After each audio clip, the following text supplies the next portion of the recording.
Before we dive into this episode, I just want to let you know if you want to get access to episodes before anybody else, head on over to patreon.com/concerts that made us. And as a bonus, you'll get access to videos of some of the episodes and a host of other benefits. We've also teamed up with Band Builder Academy to offer you 10% off their membership. Details of both can be found in the show notes below.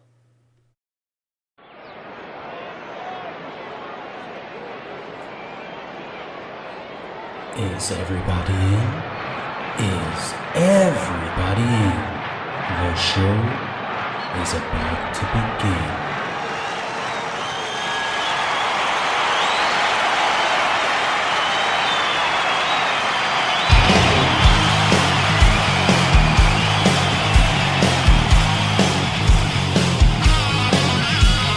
Welcome to the podcast, Concerts That Made Us.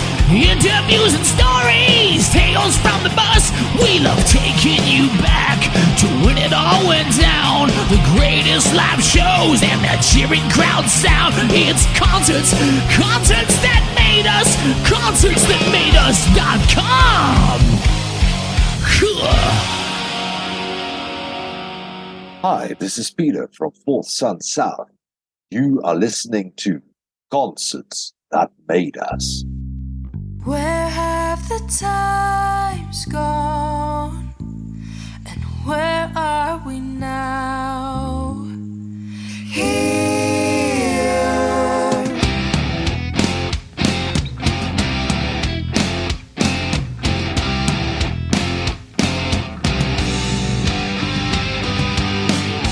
As the sun goes down and the dark comes in, I can feel it creeping under my skin.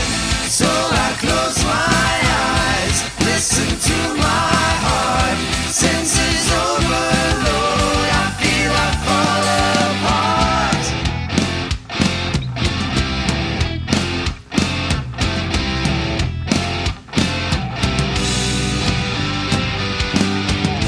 Mirror of the night, my divine and truth, the possibility for eternal youth.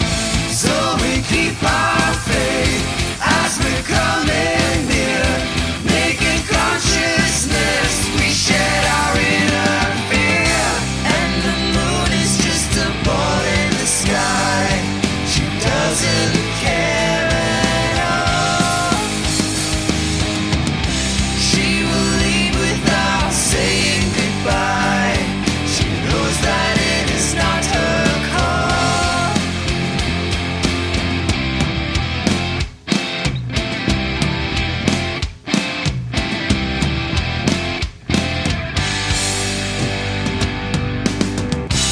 And the moon is just a ball in the sky, she doesn't care at all. She will leave without saying goodbye. She knows that it is not her call. And they'll never get a second chance. Maybe in another lifetime.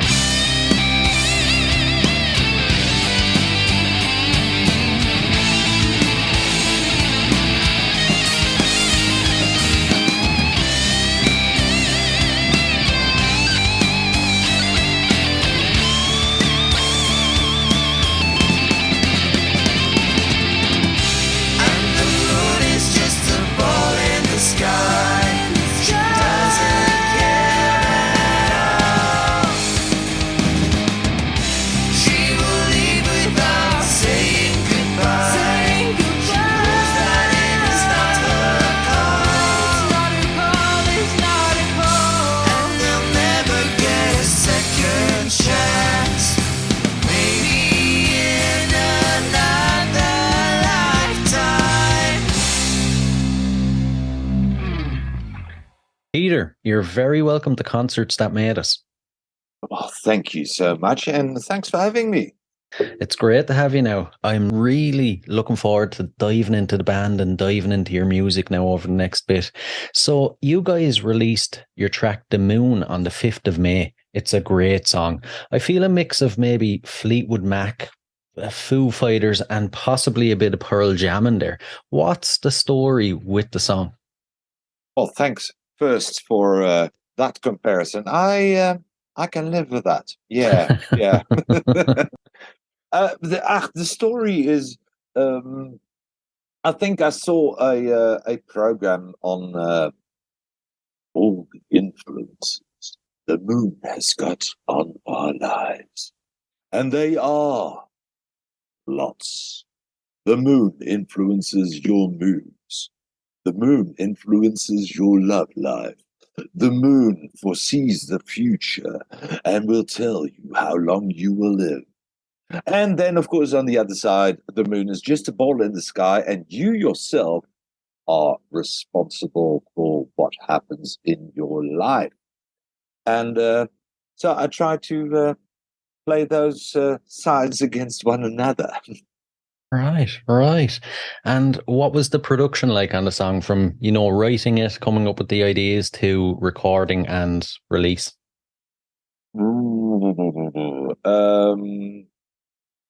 I did write the music first of this one, as actually with most of my songs that I write. I first completely put not completely, but put the music together, got a demo for the music. Then I came with that story I just told you. I wrote those lyrics. And then basically I got everyone one by one, including myself, in here in studio to record their parts. We went out to record drums because apparently my neighbors are not a fan of having drums here in the home studio. But everything else recorded here.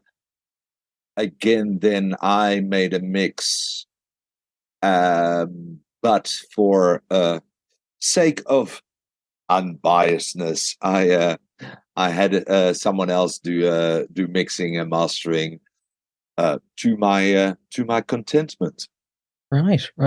And when it comes to new music, then do you kind of take charge? You write the lyrics, write the music, and you bring it to the band and say, right, guys, we're recording this? Or is it much more a collaborative effort?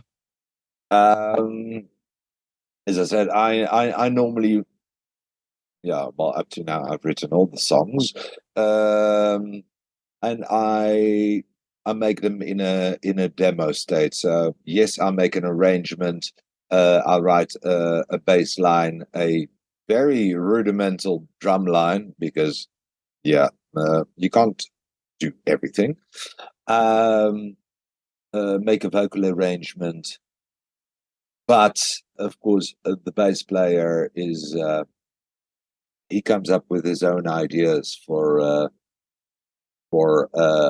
bass lines, and the four one of them is me, but the other three vocalists, then I can make nice vocal arrangement, but of course if they have ideas, then let's see. Yeah. And I know it's only been 7 days or so since it's been released, but how has the reaction been so far?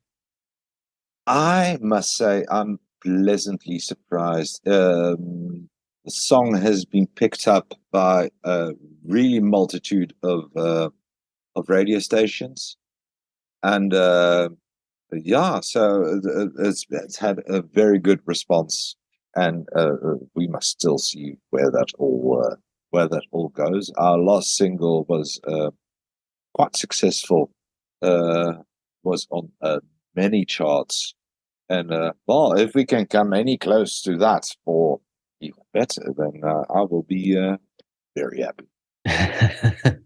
Yeah, I was going to mention your last single. I think it's The Cold. You picked that one to include in this episode. That must have felt like an amazing accomplishment when it landed on the charts. I know it hit #1 on the 5FM indie chart. Yeah, correct. That's correct. Yeah, no, that was. I really had to check. Wait a minute. Yeah, okay. It says 5 FM. Okay. Who pulled a joke on me? Let me check that. But no, it was really so, and yeah, but no complaints. Yeah, I'm not surprised. And the band can be traced back to 2018 with your solo release. It has since obviously evolved into a full band. Personally, what has the journey been like since then? Ooh, kind of a roller coaster. I'd imagine. Yeah, I don't think. Well, in 2018, indeed, I released a solo project, and that was a complete story of instrumental music, which I'd written, and yeah, it was time to do something with that. So I just needed to get that off my chest.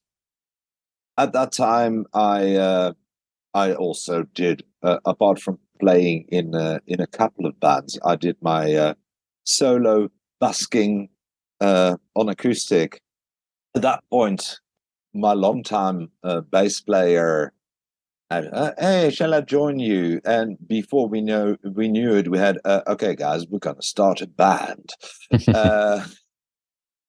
Well, we've had a couple of changes, expansions. At some point, it was, yeah, it's all nice, but we really would like to have two guitars because it gives you the possibility to make counterpoints, to play a solo whilst the music actually still goes on. Our last EP contained one song with a female vocalist. Whilst I wrote, the song was called Tomorrow's Better. And when I wrote that song, I knew, this is going to be a duet. And I found someone willing to come sing on that single, but that was as far as she was willing to go. But then I had, this is very nice. So we went looking out, and also that took a turn or two to find a female vocalist to really complete it. In September, that vocalist, her name is Sarah, and she joined us. And with Bernard, the bass player, who also has got a fantastic voice, Carel, the drummer, who can also hold a tune, all of a sudden I had 4 vocalists in the band, and I could do what I actually always had envisioned, and that is not only make the rock and roll that I would like to make, but also have the vocal harmonies on there that I always loved. You know, Sarah Jade Gardner, obviously she joined the band. What was it like trying to find another vocalist? Is there an abundance of vocalists? I've heard it's quite the opposite when it's when it comes to drummers, that they're a bit like hen's teeth. What's it like with vocalists? They are out there. In this case, I contacted a friend of mine who also hosts several open mics, and he's good. He's got a good feeling of the new talents that are out there, because hey, he sees them come and go. So I asked him, "Hey, is there any girl out there that you've seen recently?" Where he said, "Yeah, that one is a special one," and he pointed me to Sarah, and pointed me to a couple of recordings that she had made, and well, I sent her a message, and I said, "Oh, hey, it's Peter from." No, actually, I didn't say it. I said, "Hey, it's Peter, and would you like to be in a band?" And she said, "Oh, well, I never thought about that, but tell me more." I said, "Well, I've got a band. It's called Fourth Sun South." She said, "Oh, this is amazing. My mom is a big fan." Well, that made life easy. And a week later, she was here recording her vocals for The Cold. And well, life has gone very fast since then. We've gone on a long tour.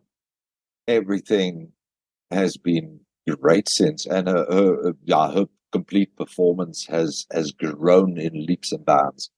Yeah, yeah. And at this point, I usually like to dive into my guests' musical history to give the listeners a sense of where their influences and all come from. So, if you can now, can you remember your earliest musical memory? Most certainly.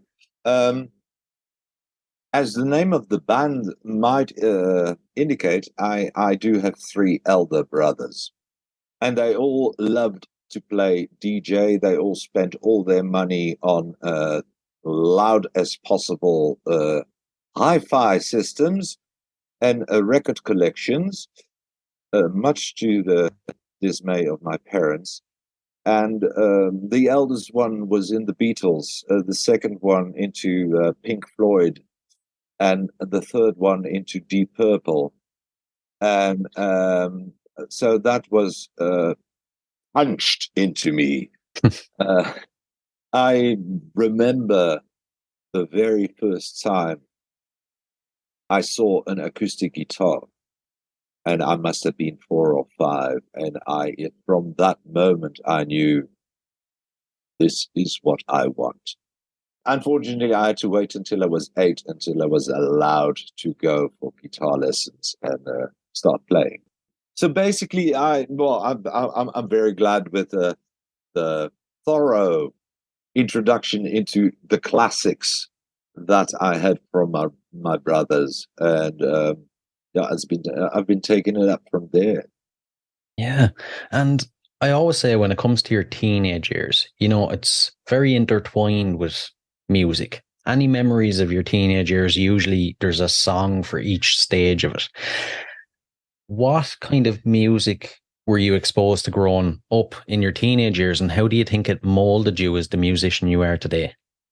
Because if I'm going to dive deep into this, that immediately reveals my age. But it's fine. It's fine.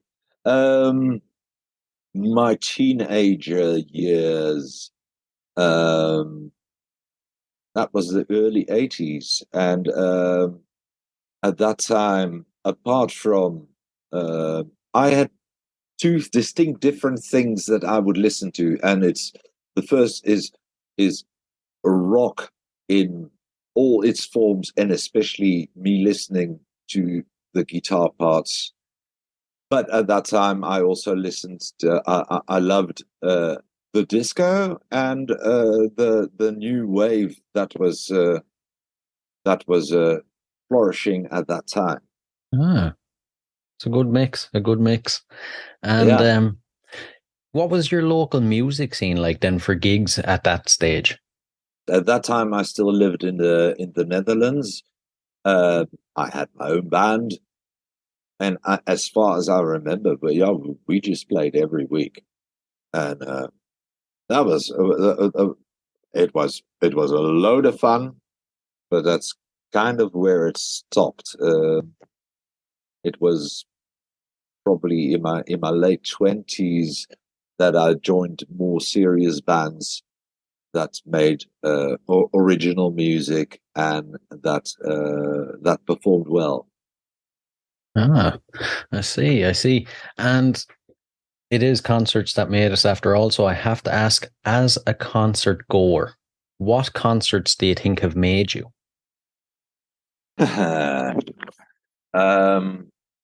What concert made me?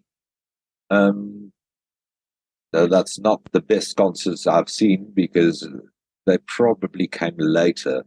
But seeing Toto live was a real eye opener for me. Okay. What was it about Toto that really opened your eyes? Of course, I knew the music. It's interesting. Though polished, it is still complicated music. but live they had so many people on stage that were singing in harmony, and that was fantastic. And of course, Mr. Steve Lukather is a beast on the guitar. When it comes to going to gigs, then attending gigs, what makes a good show for you? What do you look for? There's a couple of aspects. Of course, I would like to have a good sound, and that starts. But it starts with those that are on stage should be able to play their music right. Having their instruments and voices sound good, and of course, the visual aspect is maybe as important. Usually, people say, "I go watch a concert," instead of "I'm going to listen to a concert." Yeah, true. Actually, that's a good point. Yeah. And for any listeners then that haven't caught one of your shows, what can they expect? Give them the full experience if you can. All right. Well, our lineup is we are a 5-piece band: drums, bass, 2 guitars, and a singer. But both drummer, bass player, and myself also sing. So you have 4 vocals, which leads to a rich tapestry of vocal harmonies. We have the guitarist who is not bound to the microphone, Dale. He usually runs around, jumps up and down, and dances. Sarah is absolutely gorgeous, and so I have no idea why Dale is running around so much, because nobody's looking at him. And if the sound is good, and that is, of course, always a bit depending on the venue, what the acoustics are there, and the sound engineer. But in general, we have good sound engineers. Then you can hear within that our music. We often, as I refer to, we like to have some counterpoints between guitars, bass. So that you have different melodies weaving through another. Top that with a rich vocal harmonies and an energetic show. Then that's Fourth Sun South. Right. And I have to ask, where does the love of vocal harmonies come from for you? Because I feel like not as many bands nowadays, it's not as important, or they don't concentrate fully on it, like, say, the Beatles and the Beach Boys back in the days. They were all about the vocal harmonies. Where does it come from for you? It is mostly from, indeed, the older bands, but also from having seen several big productions live, where you usually have an abundance of vocalists, and absolutely love that. Yeah, it is a nice little bonus when you go to see a band and they're on top of their game with their harmonies. All right. And back to your gigs, is there a gig experience you've had out of the gigs you've played that you revisit over and over in your mind as maybe the best gig you've done so far?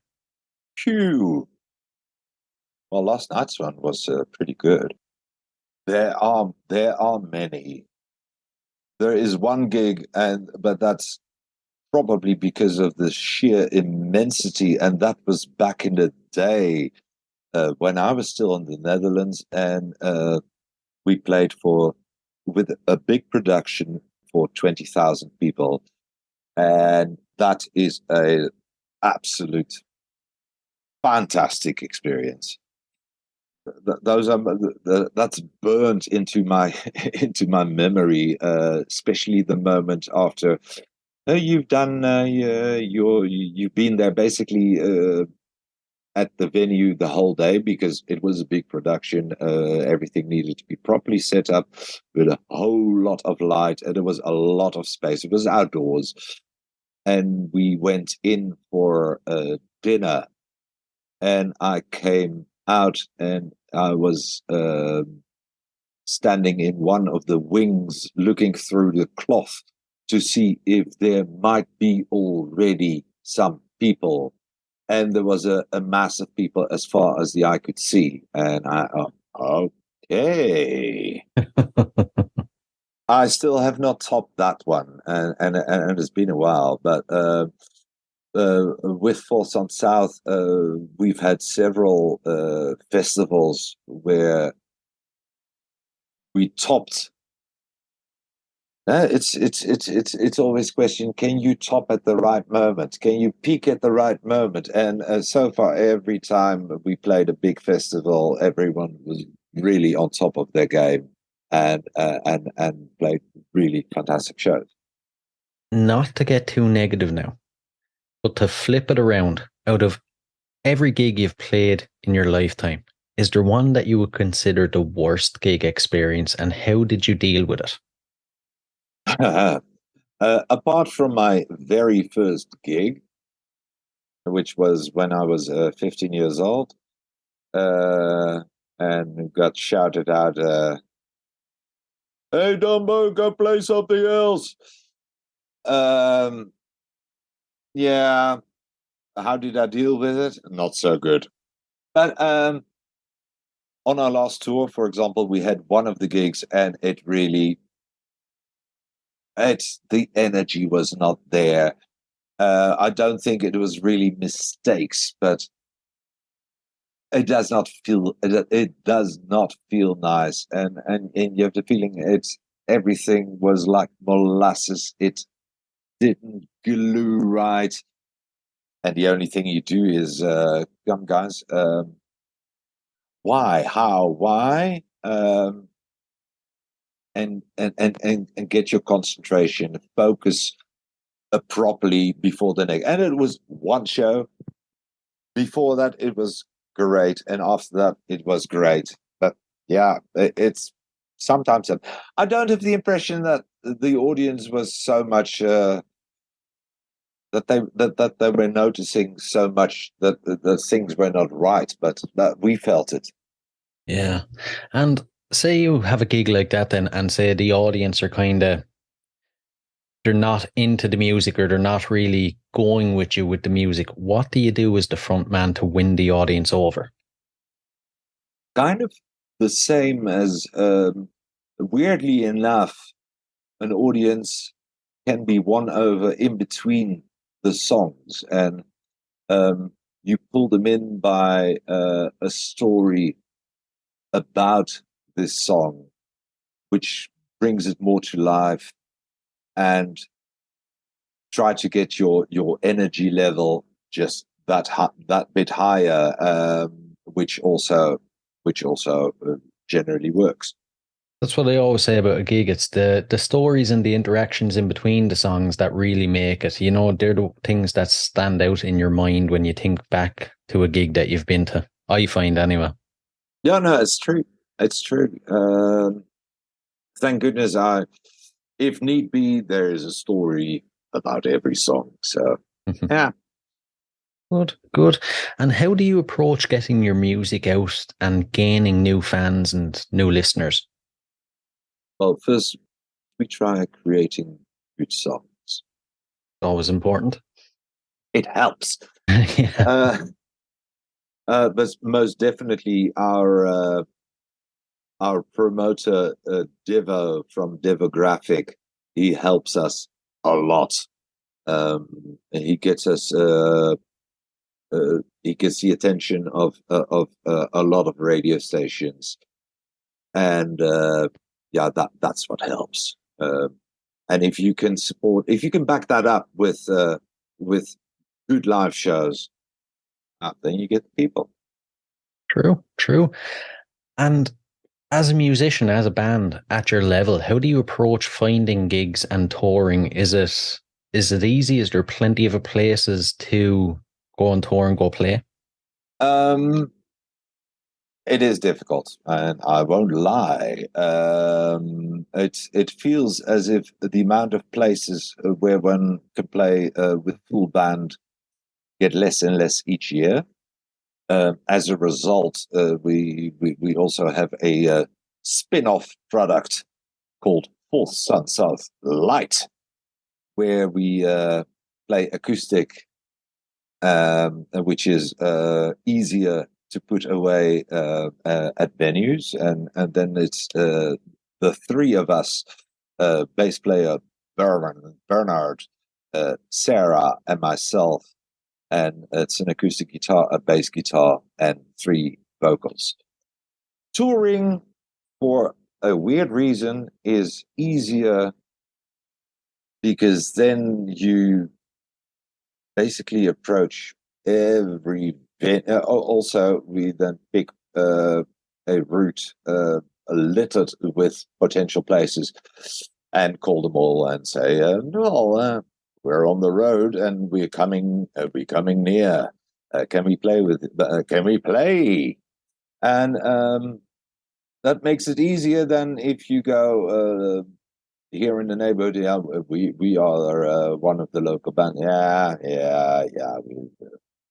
Yeah. And I always ask, what kind of antics do you guys get up to when you're on the road, when you're touring? Not so much, actually. Actually, this last tour, we mostly stuck together, and apart from breaking both vehicles, but that was not done on purpose. They just broke down both, which led to a lot of problems. But the antics, no, not so much. We stuck together, and we went to the beach, went to visit another concert, had dinner together. Most of the time, most places, we all slept together in one room. It was really great. Sounds more like you're describing a family holiday than a band on tour. I like it. They are my children, and I took them along. And in between, we played a couple of gigs. And, when it comes showtime, what is your pre-show and post-show ritual? How do you psych yourself up and how do you wind down? For myself, I like to be at a venue well in advance. I hate coming in, setting up, sound checking, and immediately having to play. I like to taste the stage, get a bit of a feel for the vibe of the place. Usually half an hour in advance, I like to sit with the band and just, then we usually just talk nonsense. Of course, two of the things that are also important is like 15 minutes before show, a pre-show shot with the band. And of course, 5 minutes before you go onto stage, the pre-show pee. Always important not to forget that. There is no way you can forget it. Even if you go 10 minutes before showtime, 5 minutes before showtime, you have to go again. Yeah, something you don't want to be in the middle of a set and realize you have to go. Well, thank goodness to my Pavlov need to go 5 minutes before show. I've never had that. Post show, there's not so much ritual apart from giving each other a hug, and then we usually go have a chat with the audience. Right. And say Saturday night you play an absolutely massive, brilliant gig, goes perfectly. You go home, wake up Sunday morning, it's back to reality. How do you kind of deal with that feeling? No, it's kind of normal. We did have it. We did have the post-tour blues, where you've come home and okay, the first 2 days you sleep, and after that is Yeah, I miss my family. I miss I miss playing. Where's the next gig? And thank goodness, then the next gig is only a couple of days away instead of each day. But after a good gig, feeling content and looking forward to the next one. Always look forward. And, as a band, then, how do you guys measure success? Yeah. It's a sliding scale. Of course, at first you play a gig and people like it, and that is a big success. Later, you get your first airplay on the radio. Of course, then you are already famous as hell because the whole world has heard this because it was on radio.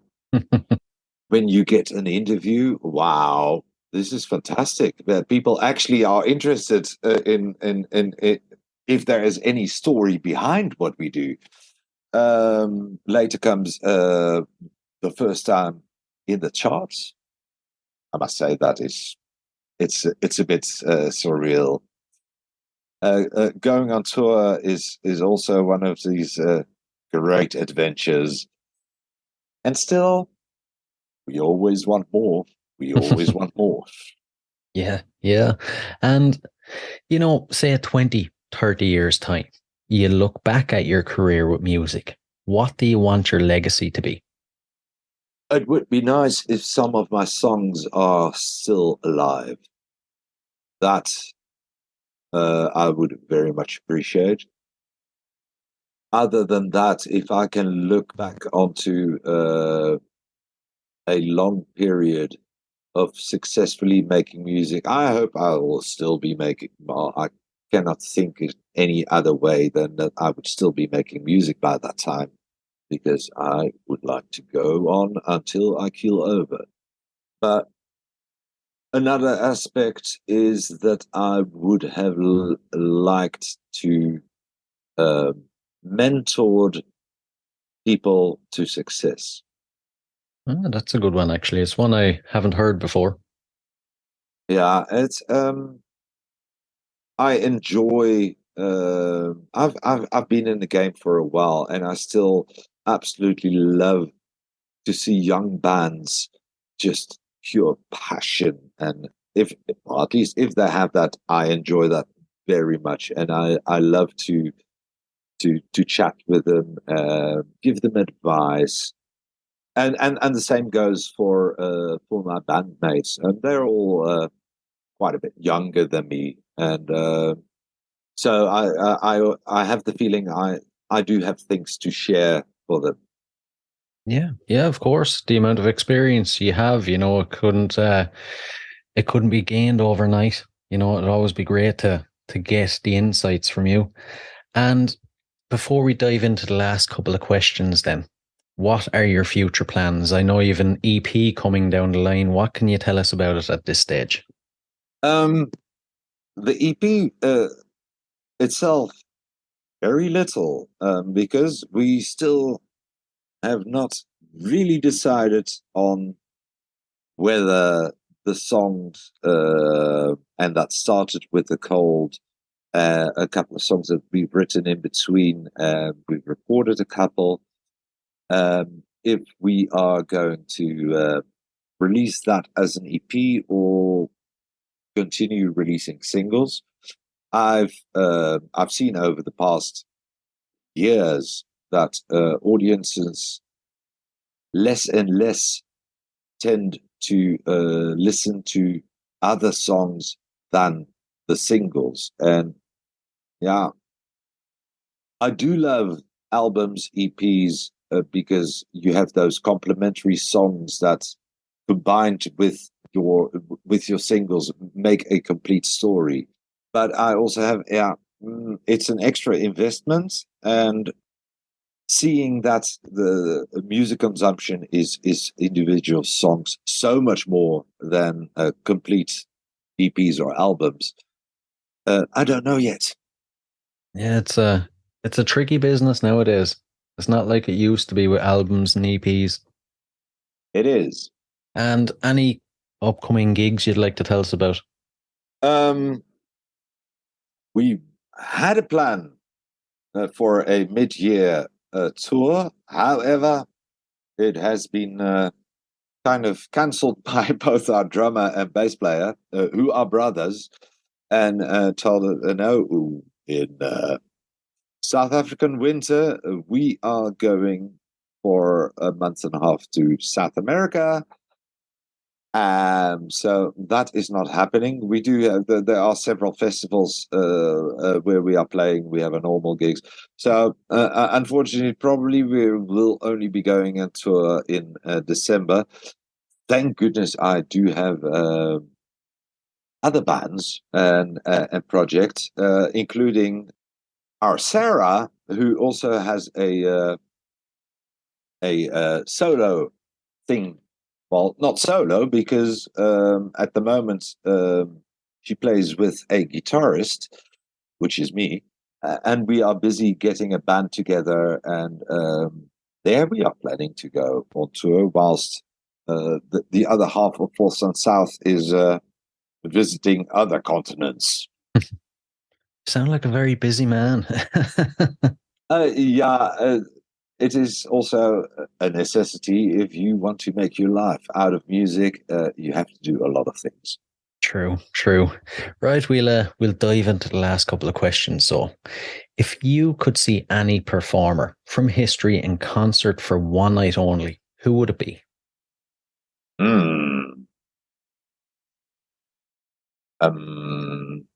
This is probably an answer that might change depending on which day. That's very similar to the question I regularly get: is, what is your favorite guitarist? Well, it depends a bit on the mood I'm in. Right now, my favorite performer would be Freddie Mercury. Ah, it's a good one. It's something I have heard before, as you can imagine. I have no doubts about that. He was one of the greatest, both vocally and performance-wise. Oh yeah. The way he could just hold an audience in the palm of his hand. He was a true master at it. Exactly. Yeah. And the next one, so it's a bit of a weird one. If you had to spend 24 hours locked in a room with any musician from history, who would it be? Oh dear. It's indeed a tricky question, because you can have your musical hero, but there could be really, really nasty people in normal life, which would make those 24 hours extremely unpleasant. Yeah. Possibly one of my earliest guitar heroes was Gary Moore, and I've always had an immense respect for him and his winding career. And if he would be willing to, well, his ghost in this case, would be willing to tell me his stories, I would be listening. Yeah, that would be a fun one. Now, he would have plenty and plenty of stories. And when he was alive, he was one of those people that he seemed like he would be really down to earth and there wouldn't be an ego. Exactly, yeah. Yeah. And the final one, so what song would appear on the soundtrack to your life? A lot of guitar and vocal harmonies. What song? Phew. Well, it depends a bit on the timing of my death. Hopefully my biggest hit. Okay. And I have no idea if I've already written it.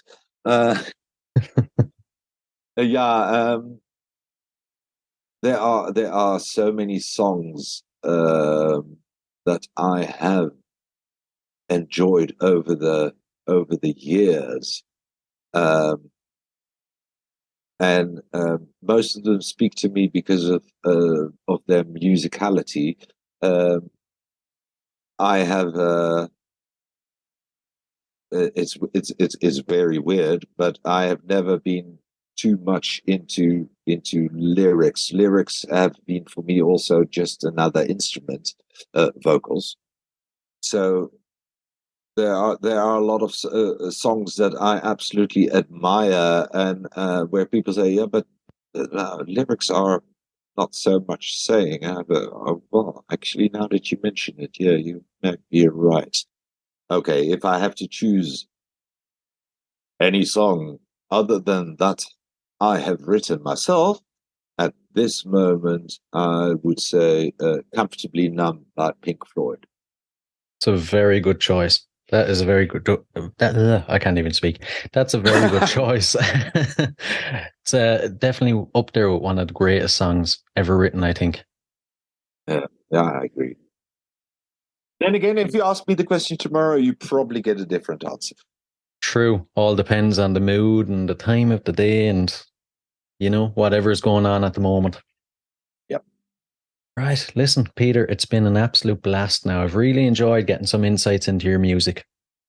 Well, thank you so much for having me.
It's on my shoulder. It's on my shoulder. And just when I want to grab it, I see it's mine.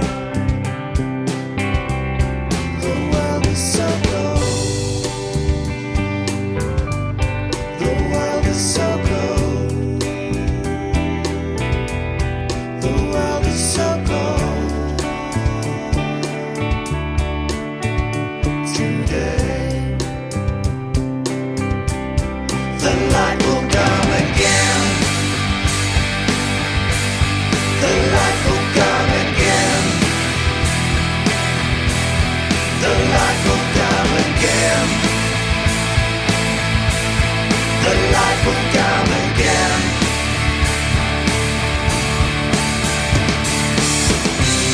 The sun will shine, but I'll stay inside.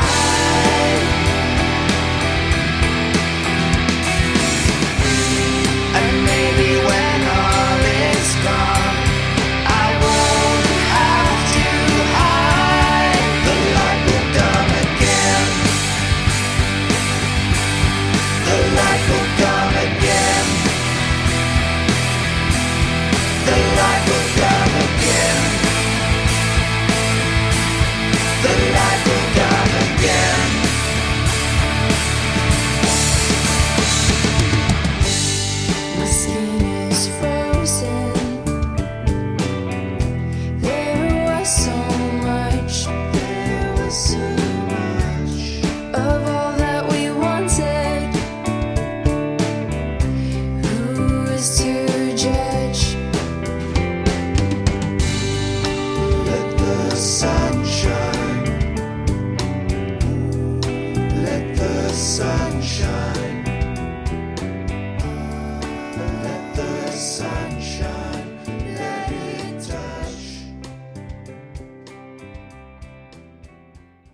Hey guys, I really hope you enjoyed this episode. If you did, please rate and review us on iTunes and Spotify.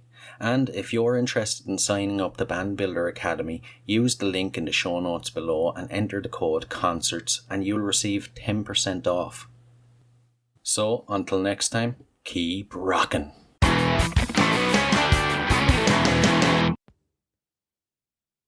Hey, what are you guys still doing here?